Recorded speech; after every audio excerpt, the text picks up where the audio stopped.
할렐루야. 어버이 주일을 맞이해서 다시 한번 귀한 부모님들, 어르신들께 감사를 드립니다. 일어나신 분들을 유심히 보려고 제가 일어나서 둘러보니 역시 예상대로 저를 놀라게 하는 분들이 있습니다. 이분이 70세가 넘으셨단 말인가. 이렇게 놀라게 하는 그런 그렇게 건강하게 사신 분들도 있습니다. 또 어떤 분들은 밝히지 않으려고 안 일어나신 분도 계시죠. 다 이해하고 있습니다. 귀한 어르신들의 수고와 또 기도로 인해서 한국 사회가 이렇게 발전하게 되었고 또 한국 교회가 이처럼 부흥하게 되었습니다. 더욱더 건강하시고 또 하나님의 은총이 늘 함께 하시기를 간절히 바랍니다. 특별히 부모님들을 위한 전도 집회가 준비되고 있는데 벌써 600여 명이 넘게 접수가 되었습니다.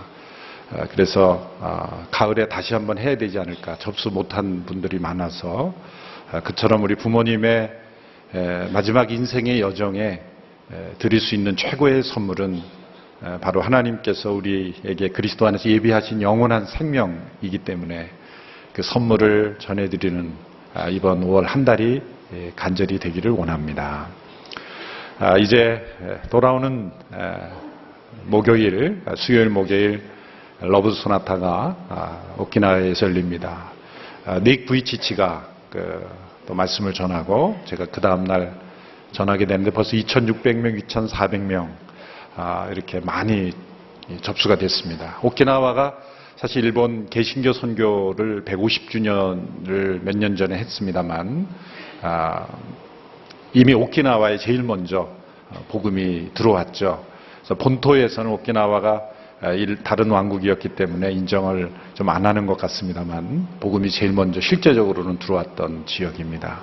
그 지역에 다시 복음의 능력이 나타날 수 있도록 기도해 주시고 함께 도와주시기 바랍니다.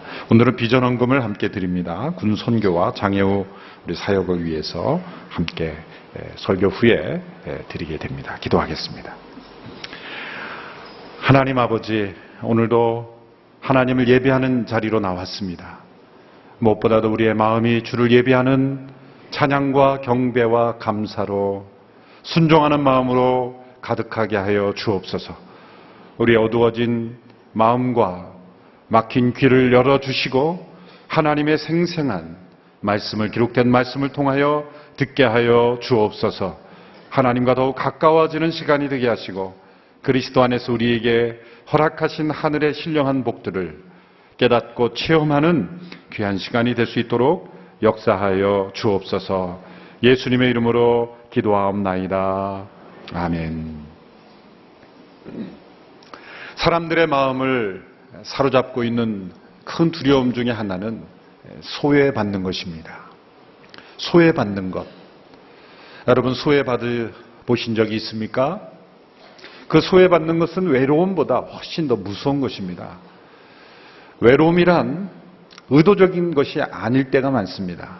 어떤 갈등이나 적대감이 없는 상태에서도 우리는 외롭습니다. 그러나 소외는 외로울 뿐만 아니라 더 나아가서 의도적으로 만들어진 것이기 때문에, 누군가로부터 의도적으로 만들어진 것이기 때문에 갈등이 있고 또 적대감이 포함되어 있는 것이 소외받는 것입니다. 왜 우리가 서로 소외받고 서로를 소외시키는 것일까요? 가장 중요한 원인은 바로 우리의 존재의 근원인, 우리의 삶의 중심이어야 할 하나님으로부터 우리가 소외되었기 때문입니다. 하나님이 우리를 소외시킨 적이 없습니다. 성경은 분명히 우리에게 가르쳐주고 있습니다. 인간이 하나님을 대적함으로, 하나님을 떠남으로 스스로를 하나님으로부터 소외시킨 겁니다. 하나님으로부터 소외된 인간은 끊임없이 서로가 서로를 소외시키고 있습니다. 소외받은 사람은 반드시 그 소외받은 상처를 다른 사람에게 안갚음을 합니다. 복수를 합니다. 자기가 소외받은 것만큼이나, 아니 그 이상으로 다른 사람을 소외시키고 있는 것이죠. 가정에서 소외된 자녀들은 학교에서 다른 친구들을 소외시킵니다. 학교에서 소외받고 자란 사람은 사회 속에서 또 다른 사람들을 소외시키고 배척하고 미워하고 갈등을 일으키게 되는 것이죠.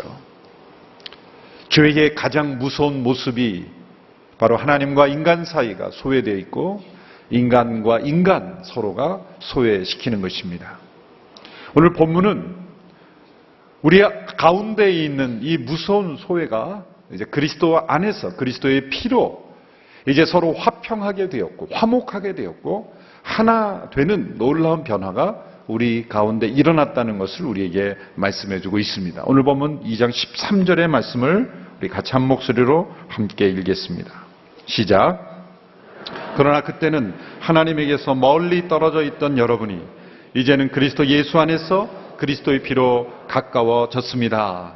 멀리 떨어져 있던 너희가 이제 그리스도 안에서 그리스도의 피로 가까워졌다. 에베소서 2장 지난주 말씀 1절로 10절의 말씀은 이제 우리가 예수 그리스도를 통해 우리가 경험하는 변화에 대해서 비교해 주었습니다. 우리 인생의 BC와 AD를 가르쳐주고 있는 거죠. 허물과 죄로 죽었던 우리가 이제 그리스도 안에서 다시 살아나게 된 변화가 있었습니다. 사단의 역사를 따라 살아가던 우리의 인생이 이제는 성령의 인도하심과 역사를 따라 살아가는 인생이 되었습니다. 이제 하나님의 진노의 자녀였던 우리들이 하나님의 사랑받는 자녀로 변화되었습니다. 이제 오늘 말씀에는 특별히 한 가지를 더 추가합니다. 멀리 있던 우리가 가까워진 것입니다. 하나님과 멀리 떨어져 있던 우리가 하나님과 가까워졌고 그리고 서로가 서로를 소외시키고 멀리 있던 두 관계가 하나가 되는 화목하게 되고 가까워지는 변화가 일어났다는 거죠. 무엇을 통해서? 그리스도 안에서 그리스도의 피로 멀리 있던 자들이 가까워지는 화평의 역사가 일어났다는 것을 가르쳐주고 있습니다.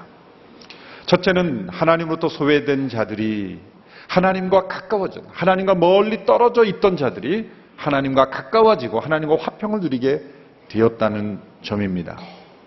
스펄전 목사님은 하나님과 멀리 떨어져 있는 인간의 모습, 왜 인간이 하나님과 이렇게 멀리 떨어져 있게 되었는가를 네 가지 비유로 설명합니다. 첫째는 하나님과 인간 사이에는 무지의 구름이 짙게 깔려 있다. 이 구름이 여러분 짙게 깔려 있고 먹구름이 짙게 깔려 있으면 햇빛이 우리에게 다가올 수가 없습니다.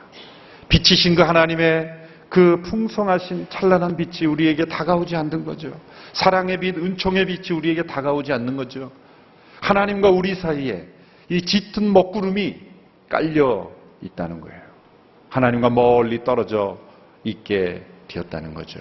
두 번째는 우리 죄가 산들을 이루어서 산맥을 이루었다. 여러분, 이 세상에 아무리 높은 산도 산맥도 다 측량할 수가 있습니다. 그러나 우리가 하나님과 우리 사이를 갈라놓고 있는 이 죄악의 산맥들은 우리가 측량할 수가 없어요. 태어나서부터 우리가 지금까지 쌓아올린 죄의 산들을 생각해 보세요. 저가 그렇게 높은 산까지 죄가 된단 말입니까? 아니죠. 우리가 생각하고 판단하고 행했던 모든 죄를 쌓아 올리면 하나님과 나 사이에 죄악의 산맥이 높이 쌓여 올려져 있다는 거예요. 하나님과 멀리 떨어져 있게 되었다. 세 번째는 하나님의 그 거룩한 진노가 깊은 심연, 협곡, 계곡을 이루고 있다는 거예요. 여러분, 가끔 그 높은 히말라야 산이나 그런 데 등산하는 분들이 내려오다가 이 빙하나 눈으로 덮인 산에서 있는 이 크레바스라 그러죠. 이 깊이 파여 있는 그 거기에 빠지면 살아나올 수 없는 거예요. 그 깊이를 알 수 없는 깊은 그 크레바스, 그 틈에 또 그 협곡에, 계곡에 빠지게 되면 아무도 살아날 수 없는, 하나님의 진노의 계곡에 빠진 자는 아무도 살아날 수가 없는 것이죠. 이 진노의 계곡이 하나님과 우리 사이를 멀리 떨어뜨리게 되었다. 마지막으로 하나님과 우리 사이에는 두려움의 바다가 넘쳐나고 있다. 여러분, 우리가 가지고 있는 인생의 불안과 두려움, 바다처럼 출렁이고 있다는 거예요. 아무리 하나님께서 우리를 사랑하신다, 우리를 용서하신다고 말해도 우리의 마음속에는 이 두려움의 바다가 넘쳐나고 있다는 거예요. 사람들이 인생이라는 항해를 할 때 이 두려움의 바다에 휩쓸려 다니고 있다는 거예요. 그러나 이제는 그리스도 안에서 이제 이 모든 하나님과 우리 사이를 멀리 떨어뜨려 놓았던 이런 장애물들이 그리스도의 피로 다 제거되었다는 거죠.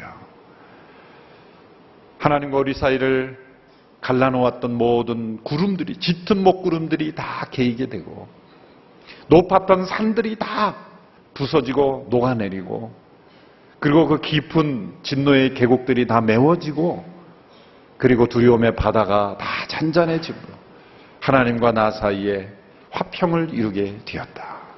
이것이 그리스도 안에서 우리에게 주어진 놀라운 축복입니다.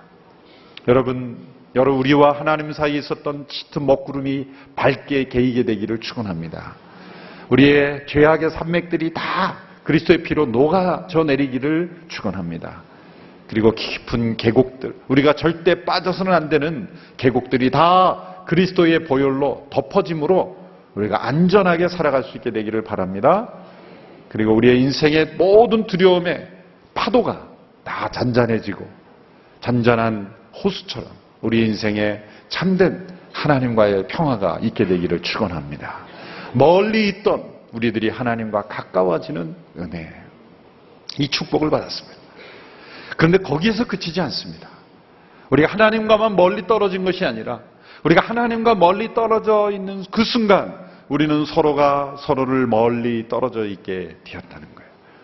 사람과 사람 사이에 있는 소외, 사람과 사람 사이에 있는 이런 갈등, 멀리 떨어져 있는 우리 모두, 사실 우리 모두가 함께 살아가고 있고 또 함께 동거하고 있는 것 같지만 때로는 사람과 사람 사이에도 깊은 산맥이 있어요. 건널 수 없는 그런 깊은 계곡이 있습니다. 짙은 먹구름이 있어요. 그리고 늘 파도칩니다. 인간과 인간 사이에 있는 이러한 소외, 멀리 떨어진 관계가 그리스도 안에서 어떻게 변화될 수 있는가를 특별히 오늘 본문을 통해서 우리에게 가르쳐주고 있는 것입니다. 2장 1절에서 10절까지는 모든 성도들이 그리스도 안에서 변화되는 BC와 AD를 설명했지만 이제 오늘 본문 11절에서 22절까지는 특별히 이방인의 관점에서 어떻게 이제 먼저 선택을 받고 하나님의 율법을 받았던 유대인들과 어떻게 하나가 될 수 있는지를 우리에게 가르쳐주고 있습니다. 에베소 성도들의 입장에서 하나님과 그들이 멀리 떨어져 있을 때의 그들의 상태를 오늘 본문 11절에서 12절에서는 7가지의 상태로 설명해주고 있습니다. 우리 다시 한번 함께 읽도록 하겠습니다. 시작. 그러므로 기억해 보십시오. 여러분은 육신적으로는 이방 사람들이었고 육체에 행한 할례를 받은 사람이라고 불리는 사람들에게 할례를 받지 않는 사람이라고 불리는 사람들이었습니다. 그 당시 여러분은 그리스도 밖에 있었고 이스라엘 백성으로부터 제외된 사람들이며 약속의 언약들에 대해 생소한 사람들이며 세상에서 소망도 없고 하나님도 없는 사람들이었습니다. 자, 7가지 표현들은 바울이 유대인 그리스도인의 입장에서 이방인인 에베소 성도들의 상태를 평가한 겁니다. 자, 7가지가 뭐가 나옵니까? 첫째, 이방 사람들이었다. 둘째, 할례 받지 않은 사람들이었다. 세 번째, 그리스도 밖에 있는 사람들이었다. 네 번째, 이스라엘 백성으로부터 제외된 사람들이었다. 또 다섯 번째, 약속의 언약들에 대해 생소한 사람들이었다. 여섯 번째, 세상에서 소망이 없는 사람들이었다. 일곱 번째, 하나님도 없는 사람들이었다. 자, 7가지의 내용들에서 이방인이 예수님을 믿는 데 있어서, 자, 우리 입장에서 이제 우리가 결론을 알기 때문에 평가를 해보면 7가지 가운데는 절대적으로 중요한 것들이 있고요. 중요하지 않은 것들이 있죠. 절대적인 것이 있고 상대적인 것이 있어요. 예수 믿고 구원받는 데 있어서 반드시 있어야 되는, 그러면 안 되는 상태인 심각한 상황과 그렇게 중요하지 않은 상황이 있어요. 다시 한번 보세요. 첫 번째, 이방 사람들 중요합니까? 중요하지 않습니까? 이방 사람들이면 예수 믿고 구원받을 수 없습니까? 아니죠. 중요하지 않은 겁니다. 아닌 거죠. 할례 받지 않은 사람들 중요합니까? 중요하지 않습니까? 중요하지 않습니다. 할례를 받았느냐 받지 않느냐 중요하지 않는 거예요. 세 번째, 그리스도 밖에 있는 사람들 중요합니까? 중요하지 않습니까? 중요하죠. 그리스도 밖에 있다는 거 이거 심각한 상황입니다. 이거는 반드시 해결해야 될 문제입니다. 네 번째, 이스라엘 백성으로부터 제외된 사람들 중요합니까? 중요하지 않습니까? 중요하지 않죠. 이스라엘 백성이냐 아니냐 중요한 것이 아닙니다. 제외되었다 그래서 그것이 하나님으로부터 제외된 것은 아니기 때문에 중요하지 않은 것입니다. 네 번째, 약속의 언약들에 대해 생소한 사람들 이것도 사실 중요하지 않습니다. 사실 이스라엘 백성들 외에 이방인들이 아브라함, 모세, 다윗 그런 사람들의 하나님과 가졌던 관계에 대해서 다 알아야만 구원받을 수 있느냐? 그것은 아니죠. 그런 의미에서는 중요한 것이 아닙니다. 물론 하나님의 역사에서는 아주 중요한 내용들이지만 결정적으로 중요한 것은 아닙니다. 여섯 번째, 세상에서 소망이 없다. 이 중요합니까? 중요하지 않죠. 중요한 거죠. 세상에 소망이 없는 상태에서는 반드시 건짐을 받아야 되는 거죠. 마지막 일곱 번째, 하나님도 없는 사람들이다. 중요한 문제입니까? 중요하지 않은 문제입니까? 중요한 문제예요. 중요한 문제. 자, 네 가지는 중요한 문제가 아니고 세 가지는 아주 중요한 문제입니다. 그런데 유대인들, 그리스도인들이 볼 때 문제는 일곱 가지 모두가 다 중요하게 여겼다는 거예요. 여기서 문제가 생긴 거예요. 여기서 장벽이 생긴 겁니다. 언제나 갈등과 반목과 적대감과 소외가 생길 때는 중요하지 않은 것을 중요하게 여기는 사람들 때문에 생기는 거예요. 절대적으로 중요한 것을 중요하게 여기면 되는데 오늘 우리가 함께 읽었다시피 세 가지만 중요하고 네 가지는 중요하지 않은데 유대인들의 입장에서는 네 가지도 절대적으로 중요하게 생각했다는 거예요. 그래서 유대인과 이방인 사이에 갈등이 생기고 그리고 소외감이 생기게 되었다는 거예요. 그 장애물을 만드는 주된 원인은 그들이 하나님으로부터 받았던 율법이었습니다. 자, 이제 이방인들이 예수 믿고 구원받는 첫 번째 장애물들은 해결됐어요. 모든 사람들이 죄 가운데 있고 유대인이건 이방인이건 어떤 헬라인이건 간에 그들이 빠져있던 죄, 하나님과 멀리 떨어져 있던 죄는 그리스도의 피로 하나가 되었어요. 근데 두 번째 장애물이 또 기다리고 있습니다. 그것은 무엇입니까? 바로 이방인과 유대인들을 가로막고 있었던 그런 율법이라는 장애물.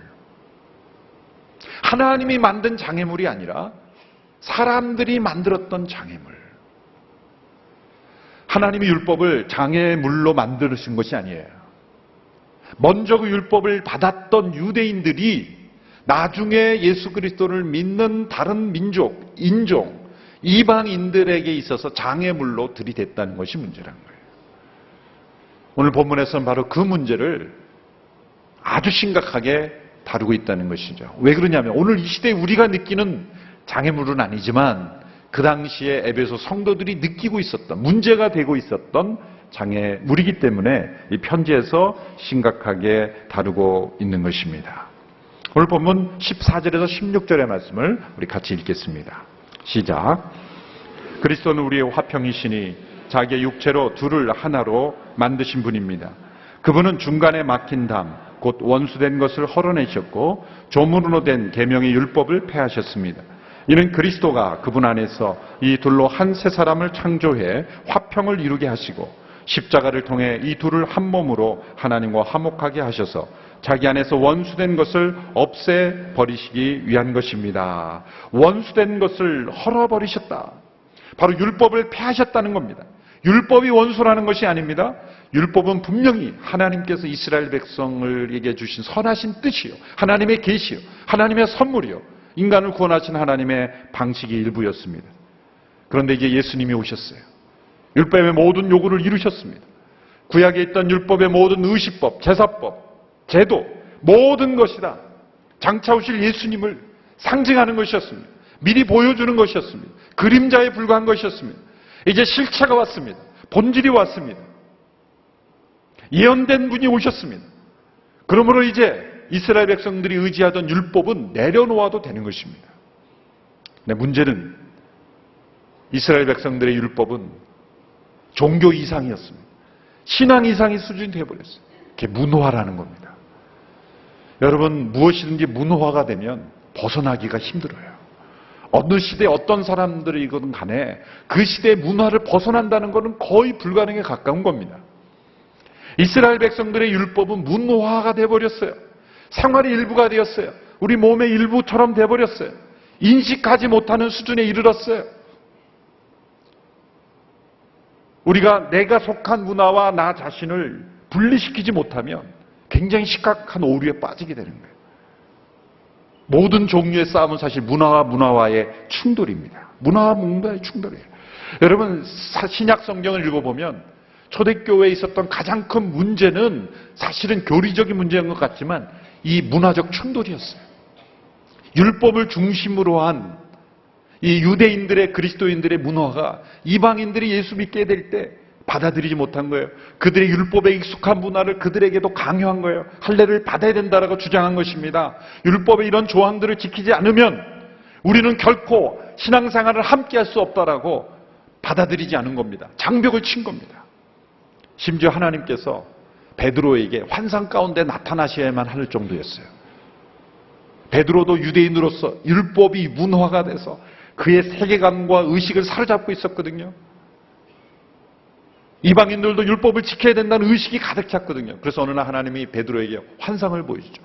보자기 같은 것이 하늘에서 내려오는데 거기에는 이 레위기 율법에 의하면 먹지 말아야 될 것이 가득 차 있었어요. 하나님이 먹으라는 거예요. 베드로가 뭐라고 하나님께 말씀했어요? 먹으면 안 되는 겁니다. 그런 거죠. 하나님을 가르치고 있어요. 하나님 베드로에게 뭐라고 말씀하셨어요? 내가 거룩하다는 걸 너가 속되다 하지 마라. 먹어! 그런 거예요. 그래서 환상 가운데 큰 충격을 받았죠. 그래서 베드로에게 일부 인식이 변화된 것 같았어요. 그런데 사도행전 10장에 보면 이방인 고넬료의 집에 방문할 때 베드로가 뭐라고 유대인들에게 말했는지 아세요? 이렇게 말합니다. 그 이방인들에게. 유대인으로서 이방인과 교제하는 것이 위법인 줄을 당신들이 알지만 위법이라는 생각이 있는 거예요. 이방인들과 함께 식사하는 것조차도 위법이라고 베드로의 그 깊은 내면 속에 그의 생각 속에는 이건 해서는 안 되는 것이다라는 생각이 있는 거예요. 그만큼 이 유대인들의 율법 중심의 생각 속에 사로잡혀 있었던 거예요. 하나님은 이 시대에 그래서 바울을 택하신 거예요. 비교적 헬라 문화에 익숙한 사도 바울을 택하셔서 그로 하여금 모든 사람들이 예수 그리스도를 믿고 하나님의 자녀가 되는 데는 하나님이 주신 율법이 이제는 더 이상 장애물이 될 수 없다는 것을 가르쳐주기 위해서 하나님께서 바울을 선택하셔서 수많은 이방인들을 구원하게 하시고 사도행전 15장에서 예루살렘 공의회에서 결정을 짓게 하죠. 더 이상 율법으로 이방인들에게 짐을 짓게 하지는 안 된다라는 결정을 이끌어낸 결정적인 역할을 한 사람이 바로 사도 바울이죠. 이것이 이방인 선교, 모든 사람이 구원 얻게 되는 데 있어서 결정적인 이 전환점이었어요. 터닝 포인트였어요. 그만큼 이 초대교회 때는 이게 심각한 문제였다는 거예요. 근데 오늘날에는 또 다른 율법으로, 또 다른 문화로, 또 다른 전통으로 우리가 예수 믿는 사람들을 얽어매고 있어요. 우리가 익숙한 어쩌면 유교 문화, 불교 문화, 샤머니즘.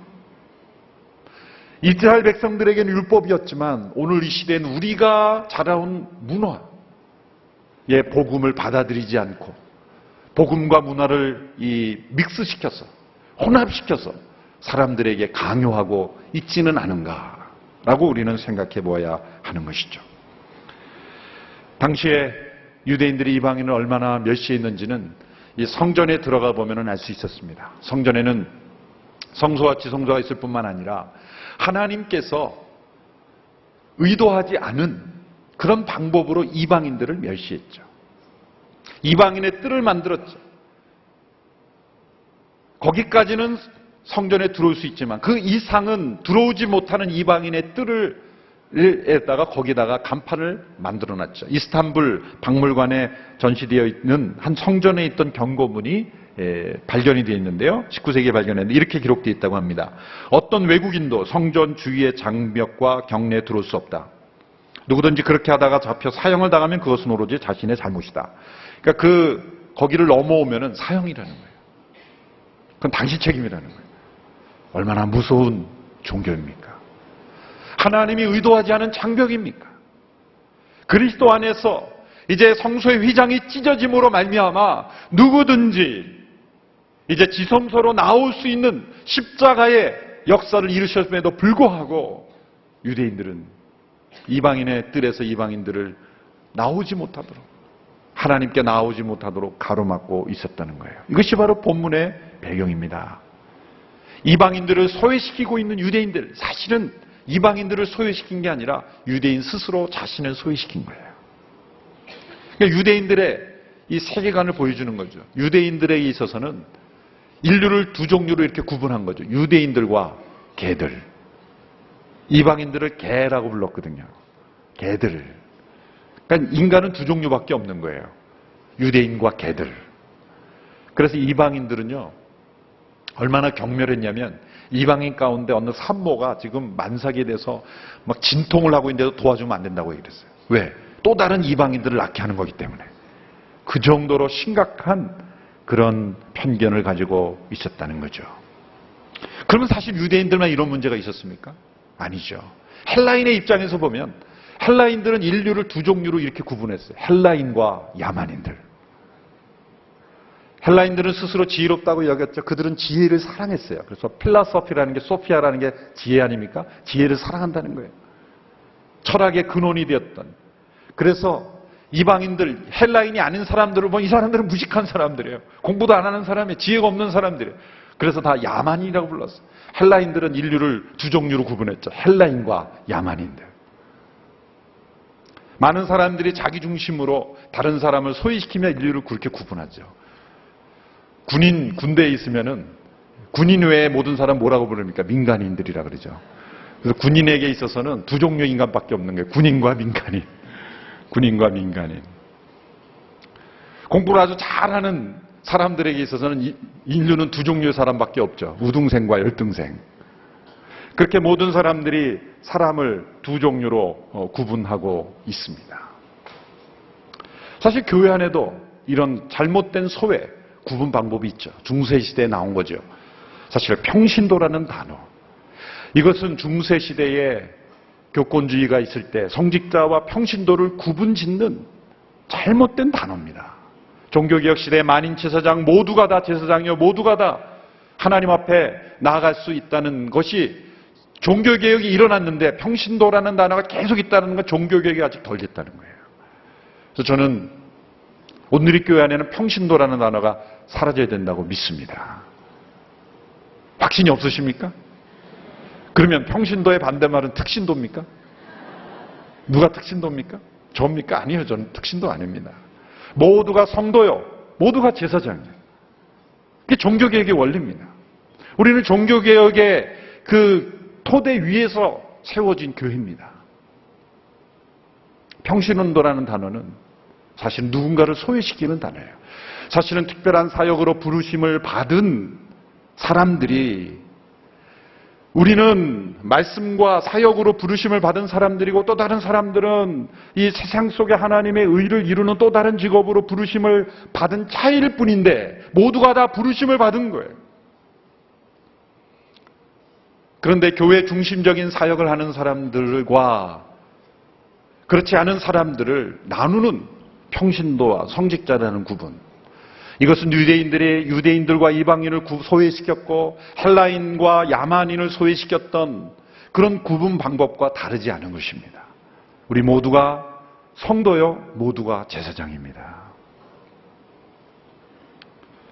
유대인만이 아니라 모든 사람들이 다 이런 자기중심적인 교만으로 다른 사람을 소외시키는 습관에 빠져 있어요. 그 원인이 뭘까요? 저는 두 가지를 한번 생각해 봤어요. 첫째는 하나님께서 은혜로 주신 선물을 자신의 능력으로 착각하는 거예요. 유대인들이 먼저 선택을 받고 먼저 율법을 받은 것이 그들의 능력이었습니까? 십계명과 율법들이 그들이 만들어낸, 회의를 통해서 만들어내는 겁니까? 하나님이 계시로 모세에게 주신 거예요. 어느 것 하나 그들이 만든 조항이 없습니다. 그런데 그 율법을 그들의 지혜에서 나온 것으로 생각하는 거예요. 그 모든 제도, 율법 다 하나님의 지혜로 하나님이 그 시대에게 먼저 부름받은 자들에게 주신 것뿐입니다. 하나님의 은혜의 선물입니다. 그런데 그들은 그것을 가지고 자신의 능력인 양 다른 사람을 배제시키고 소외시키는 도구로 삼아버렸다는 거예요. 헬라인들이 지혜가 틀림없이 있었습니다. 그럼 헬라인들에게 있는 지혜는 누가 만들어낸 겁니까? 하나님이 주신 지혜죠. 하나님이 주신 선물을 다른 사람을 무시하는 야만인으로 여기는 그러한 사람들로 만들어버렸다는 거죠. 하나님이 우리 모두를 에게 주신 선물들이 있어요. 어떤 사람은 멋진 외모가 있어요. 본인이 성령에서 만들어서 나왔습니까? 아니죠. 하나님께서 그렇게 창조해주죠. 멋진 외모를 가진 사람들이 다른 사람들을 비하하는 것은 교만한 거예요. 부모님을 통해서 많은 유산을 받고 자란 사람이 다른 사람을 무시한다면 그것도 교만인 거예요. 다른 사람을 소외시켜서는 안 됩니다. 먼저 깨달을 수 있는 지혜와 지능을 주신 분이 하나님이시라면 잘 깨닫지 못하고 이해하지 못하는 사람들을 배제시키는 소외의 도구로 자신의 능력을 사용해서는 안 된다는 거예요. 오히려 그들을 품고 섬기고 하나 되는 도구로 사용되어야 된다는 거예요. 그러나 모든 사람들은 습관적으로 하나님이 나에게 주신 선물을 가지고 무기로 삼아서 다른 사람을 배제시키고 있다는 거예요. 그 사람들이 상처 입고 갈등이 일어나게 되는 거죠. 두 번째는 하나님께서 자신에게 절대적인 명령으로 요구하신 것을 다른 사람에게도 자신이 하나님처럼 절대적으로 요구하기 때문에 생기는 문제예요. 하나님께서 이스라엘 백성들에게 율법을 절대적인 것으로 요구하셨죠. 그건 필요한 시대였기 때문입니다. 그러나 하나님께서는 이방인들에게는 그 율법을 절대적으로 요구하지 않으십니다. 근데 문제는 유대인 일방인들에게 절대적으로 요구한다는 거예요. 우리에게 삶 속에, 우리 신앙생활에도 매우 중요한 원리입니다. 내가 경험한 어떤 영적 체험, 나에게는 반드시 절대적으로 필요했던 경험이기 때문에 하나님께서 나에게 경험하게 하시는 경험이 있어요. 어떤 기적일 수도 있어요. 신비한 현상일 수도 있어요. 어떤 은사일 수도 있어요. 근데 그것을 다른 사람에게도 절대적으로 요구해서는 안 된다는 거예요. 우리 1:1 양육할 때 중요합니다. 내가 경험한 어떤 영적 경험을 다른 사람도 하지 않으면 당신은 열등한 신자처럼 여겨서는 안 됩니다. 성령의 은사도 마찬가지고 어떤 신비한 체험도 마찬가지고 내가 경험한 것을 다른 사람에게도 절대적으로 요구해서는 안 되는 거예요. 하나님께서 그 사람에게 요구하셔야지 내가 요구해서는 안 되는 거예요. 유대인들의 실수가 바로 거기에 있었던 겁니다. 그로 인해서 이방인과 유대인들 사이에 이방인들이 예수 그리스도를 믿고 하나 되는 데 있어서 아주 중요한 장애물이 되었던 것입니다. 이제 예수님은 십자가를 통해 율법을 폐하심으로 우리의 화평이심을 나타내셨습니다. 우리는 그리스도에 대하여 세 가지 중요한 고백을 해야 됩니다. 첫째, 예수 그리스도는 우리의 구세주이십니다. 두 번째로 예수 그리스도는 우리의 주님이십니다.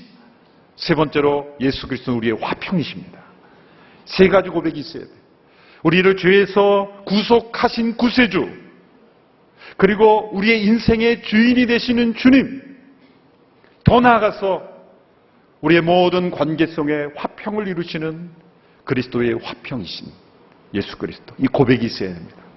그러나 이 세 번째 고백을 잘 못해요. 어떤 경우에 두 번째 고백도 안 하는 경우도 있어요. 죄로부터 건진받은 구세주로서의 고백은 있는데 그분이 나의 주님이시다는 고백은 잘 안 해요. 주님이시다라는 고백까지는 하는데 그분이 우리 모두의 화평을 이루시는 화평이라는 고백은 잘 하지 않아요. 이제 에베소서는 우리를 그런 고백으로 점점점 나아가게 하고 있는 것입니다.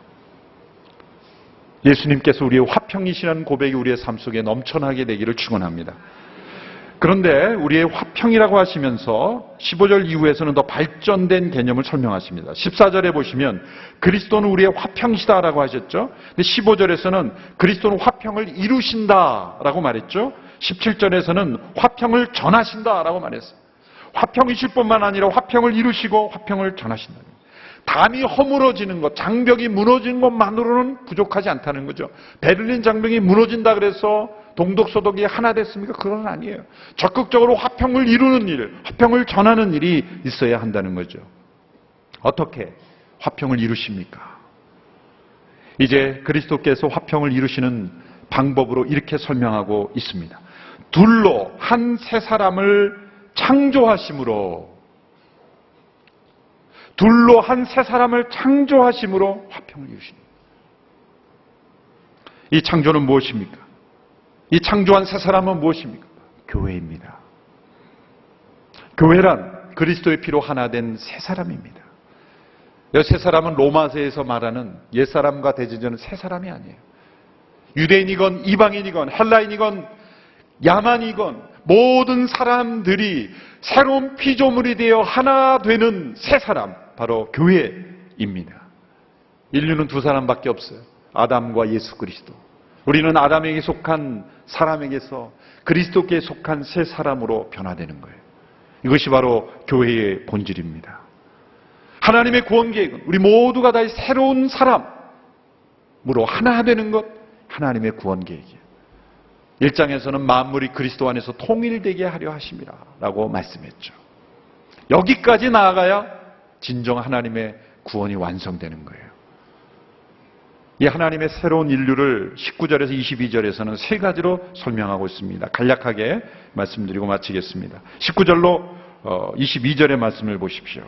먼저 19절 같이 읽습니다. 시작. 그러므로 이제 여러분은 더 이상 낯선 사람들이거나 나그네들이 아니라 성도들과 동일한 시민이요. 첫째로 이 새로운 인류는 하나님 나라의 동일한 시민이라는 거예요. 우리 함께 고백해 볼까요? 우리는 하나님 나라의 동일한 시민입니다. 여러분, 낯선 나라에 여행객으로 갔을 때 얼마나 소외감을 느꼈습니까? 언어도 다르고 문화도 다르고 서로는 눈빛으로 대화로 어떻게 하는 것 같은데 나만 못 알아들을 때 얼마나 소외감 느낍니까? 우리가 하나님 나라에 있어서 어느 누구도 낯선 여행객처럼 느껴지지 않는, 모두가 다 한 나라에 사는 듯한 그런 사람들. 마틴 로이 존스 목사님 아주 재밌는 표현을 했어요. 그 나라에 가보면 패스포트, 여권을 들고 다니는 사람과 주민등록증, 신분증을 들고 다니는 사람은 나눠진다는 거죠. 이제는 우리는 여권을 들고 다니는 사람이 하나님 나라의 여권이 아니라 하나님 나라의 시민권을 가지고 살아가는 사람들이라는 거예요. 피부가 다르고 언어가 다르고 문화가 다르지만 하나님 나라의 동등한 시민권을 가진 자로 어느 누구도 소외되지 않는 그런 사람들. 두 번째로 더 나아가서 또 다른 비유를 합니다. 19절 후반부에 보면 하나님의 가족입니다. 하나님 나라의 동일한 시민임과 동시에 하나님의 가족입니다. 여기에는 더 발전된 의미가 있죠. 어떤 의미가 더 친밀해지는 거예요. 멀리 있던 자들이 가까워지는 모습으로 더 가까워지고 있는 거예요. 여러분, 함께 시민된 것에서 불과하지 않고 시민과 가족이 누가 더 가깝습니까? 가족이 더 가깝죠. 시민은 그냥 법적으로 연합되어 있는 거죠. 법적인 관계로 그냥 우리가 하나지, 함께 한 나라 백성들이지, 실제로 마음을 터놓고 누군가 나눌 수 있습니까? 한 시민이라 그래서 정말 우리가 응원은 함께 하지만, 대한민국으로 함께 부르지만 사실은 마음을 터놓을 수 있습니까? 아니죠. 그러나 가족은 마음을 터놓을 수 있는, 피로 연합된 내적인 연합이 이루어진 친밀한 관계. 하나님 나라의 시민에서 하나님 나라의 가족으로 더 가까워진 거예요. 하나님을 아버지로 모시는 우리 모두가 다 한 가족인 것입니다. 그런데 거기서 더 나아가요. 세 번째 비유입니다. 그것은 하나님의 성전이라는 것이죠. 20절로 22절의 말씀을 같이 읽겠습니다. 시작. 여러분은 사도들과 예언자들의 기초 위에 세워진 사람들이요, 그리스도 예수께서 친히 모퉁이 돌이 되셨습니다. 그리스도 안에서 건물 전체가 서로 연결돼 주 안에서 함께 자라 거룩한 성전이 됩니다. 여러분도 성령 안에서 하나님께서 거하실 처소가 되기 위해 그리스도 안에서 함께 세워져 가고 있습니다. 자, 시민이라는 비유에서, 가족이라는 비유에서 이제 성전으로 나가는 건물 아닙니까? 가족이 더 친밀하죠. 어떻게 건물이 더 가깝습니까? 라고 말할 수 있지만 아무리 가족이라도 밖에 있는 거 아닙니까? 근데 이 성전을 어떻게 비유했습니까? 하나님이 우리 안에 거하시는, 우리 안에 내주하시는 건물이라는 거예요. 그리고 서로 연결되어 있는 겁니다. 벽돌과 벽돌이 서로 별개로 있지 않고 하나로 연결되어 있는 겁니다. 그래도 그건 건물 아닙니까? 그런데 놀라운 것은 오늘 말씀이 이렇게 설명합니다. 이 건물은요, 자라는 건물이에요. 신비적인 거죠. 자라는 건물이에요. 살아있는 건물입니다. 생명이 있는 건물입니다. 하나님이 거하시고 서로 연결되어 있고 그리고 자라나는 생명이 있는 건물. 그래서 베드로전서 2장 5절에서는 우리를 이렇게 설명합니다. 여러분 자신도 산돌들처럼 신령한 집으로 세워지십시오. 살아있는 돌, 리빙스톤이래요. 우리 한 사람 한 사람이 살아있는 돌이에요. 그리고 함께 연결됨으로 하나님이 거하시는 신령한 집이 되는 것. 이것이 하나님께서 계획하신 구원의 계획이에요. 이 집안에는 어느 누구도 소외된 사람들이 없습니다. 어느 누구도 제외된 사람들이 없습니다. 우리 모두가 다 피난민 같은 사람들이었습니다. 소외된 사람들이었습니다. 그런데 하나님 나라의 시민이 되고 한 가족이 되고 이제는 한 연결되어서 하나의 처소가 되어지는 것. 이것이 에베소서에서 우리에게 보여주는 하나님의 놀라운 구원의 계획입니다. 그러므로 교회의 중요한 목표는 거룩과 성결이 되어야 합니다. 여러분, 교인 수가 많아지는 것과 신령한 건물로 거룩한 성전이 되는 것은 꼭 비례하지 않습니다. 진정한 교회의 성장은 신령한 집으로, 거룩한 성전으로, 우리가 성령 안에서 서로 살아있는 돈으로 연결돼서 조금도 빈틈이 없이 갈라짐이 없이 거룩함으로 하나 되어서 하나님이 온전히 거하시는 같은 하나님 나라의 시민일 뿐만 아니라 같은 가족일 뿐만 아니라 하나로 연결되어 있는 성전으로 함께 지어져 가는 것. 이것이 교회의 중요한 목표가 되어야 합니다. 주님께서 허무신 담을 우리가 세우지 않는 우리 모두가 되기를 바랍니다. 모든 막힌 담을 허무시고 우리 안에 화평이 되시는 그리스도. 그 화평의 역사가 오늘 이 교회 안에, 이 시대 교회 가운데 일어나서 하나님의 놀라운 구원 계획이 교회를 통해서 계속해서 이루어 가져가게 되기를 주님의 이름으로 축원합니다. 기도하겠습니다. 하나님 아버지, 우리를 하나님의 나라의 백성이요 가족이요 하나님의 성전으로 세워주신 것을 감사합니다. 우리 모두가 소외된 자들이었지만 이제 그리스도 안에서 화평을 이루는 자들로 변화되게 되었음을 감사합니다. 우리를 그리스도 안에 한 가족이요 한 성전으로 세워주셨사오니 이제 우리를 통해 예수 그리스도를 믿게 되는 이들도 어떠한 장벽도 어떠한 담도 느낌이 없이 그리스도 안에서 하나 되는 역사가 있게 하여 주옵시고, 교회 안에 어떤 장벽과 담으로 소외되는 이가 없이 모두가 다 거룩한 성전으로 함께 지어져 갈 수 있도록 축복하여 주옵소서. 예수님의 이름으로 기도하옵나이다. 아멘.